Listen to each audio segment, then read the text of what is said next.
ओम नमः शिवाय। आज इस वीडियो में हम माँ काली के बारे में चर्चा करेंगे। 10 महाविद्याएं माँ पार्वती के ही 10 रूप हैं। तंत्र के क्षेत्र में 10 महाविद्याओं का विशेष महत्व है और इनकी साधना और पूजा अर्चना से साधकों को शीघ्र और मनचाहे परिणाम की प्राप्ति होती है। माँ काली को 10 महाविद्याओं में प्रथम रूप माना गया है। काली का अर्थ है काल या समय। राक्षसों का वध करने के लिए माँ दुर्गा ने माँ काली का रूप धारण किया था। माँ काली एक उग्र शक्ति हैं। माँ काली को सभी विद्याओं की आदि मूल कहा गया है।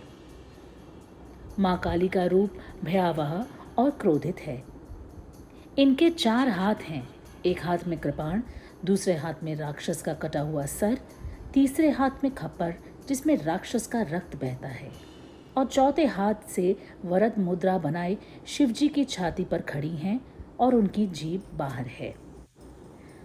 अपने गले में इन्होंने नरमुंडों की माला पहनी है। ये भयावह स्वरूप केवल दुष्टों और असुरों का संहार करने के लिए ही धारण किया गया था। बहुत से लोगों के मन में प्रश्न उठता है कि काली माँ शिवजी के ऊपर पांव रखकर क्यों खड़ी हैं और उनकी जीभ बाहर क्यों है। यह बात तो हम सभी जानते हैं कि महिषासुर रक्त बीज जैसे असुरों का विनाश करने के लिए माँ काली की उत्पत्ति हुई थी। माँ काली ने सभी राक्षसों को मार डाला और उनके रक्त का सेवन किया और उनके सर काटकर अपने गले में लटका लिए।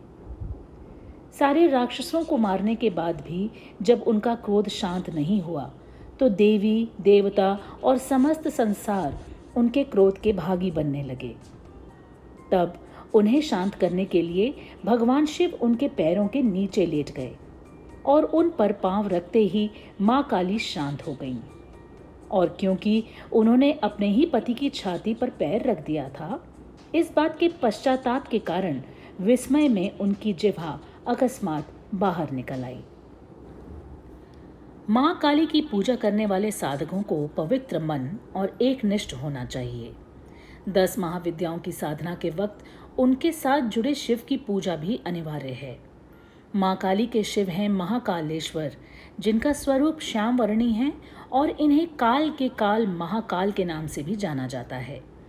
माँ काली उत्तर दिशा का प्रतिनिधित्व करती हैं।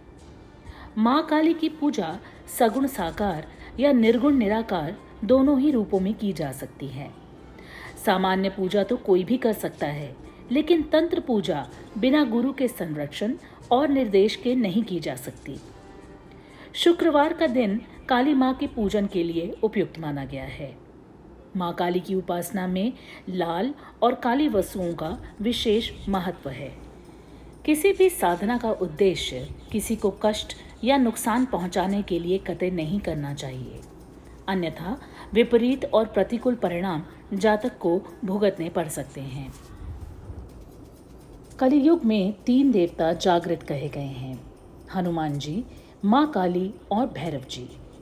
माँ काली की उपासना जीवन में सुख, शांति, उन्नति और मोक्ष प्रदान करने वाली मानी जाती है।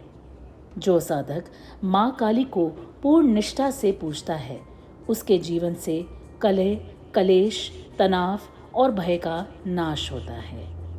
जय माँ काली। ओम नमः शिवाय।